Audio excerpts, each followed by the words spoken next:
All right, so we're here at Indian Lake, Ohio, and we're doing a little bit of fire testing. Basically, we're looking at plume coverage versus point coverage, or the actual coverage of fire detectors and the obstruction. So what we did is we set up a sample process area. We have some simulated piping, we have some simulated vessels, simulated pumps, all relatively small scale, but there are processes that are this small. And these are the obstructions in our facility. And in addition to that, we have wired up 2 fire detectors. So if you can come in and take a better look at this.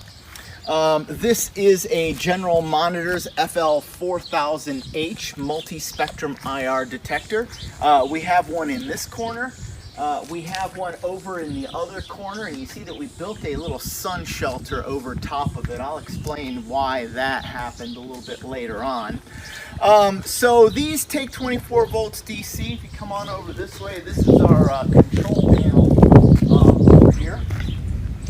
So my experimenters included Melanie Marzell, who is a chemical engineering student at Vanderbilt. They're wearing her Vandy t-shirt. So Melanie did all our wiring here for our control panel, 24 volts DC wiring into the alarm lights. And then we have a signal wire and a power wire going to each of the 2 detectors.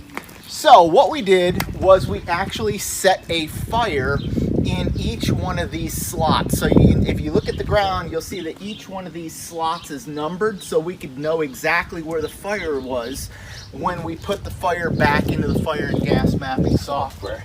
So this is our test apparatus. What we have here is it's not a 1 foot by 1 foot pan. It is an 8 7/8 inch by 8 7/8 inch pan, and the material that we used here is typical naphtha that you can buy at a hardware store. So what we did is we lit a fire in every slot in order to try to determine which of these fire detectors could see the fire and whether or not the obstructions actually have any effect. So what we're going to do now is I'm going to relight the fire here in slot 194. And if you look, so if you bring the camera around, you should see that this fire should be obstructed from fire detector 1, or at least that's what some fire and gas mapping software will tell you, especially something like a ray tracing or a ray casting will basically say, well, this fire is behind the obstruction, so the fire detector will not go into alarm. So let's go ahead and light the fire and see what happens. All right, so there is our fire. And immediately, you can see that fire detector that was not supposed to go into alarm. You can see the red blinking light. It went into the alarm, and it went into alarm about 2 seconds later. So that basically tells you that this fire plume is going to be substantial. In this case, the wind's blowing it a little bit, but that detector went into alarm very quickly, and the other detector went into alarm very quickly also.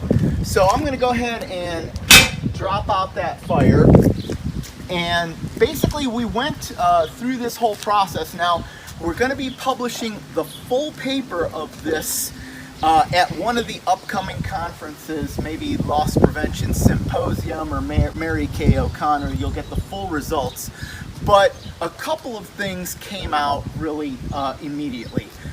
Number one, there's only like 1 or 2 of all the slots that you see here.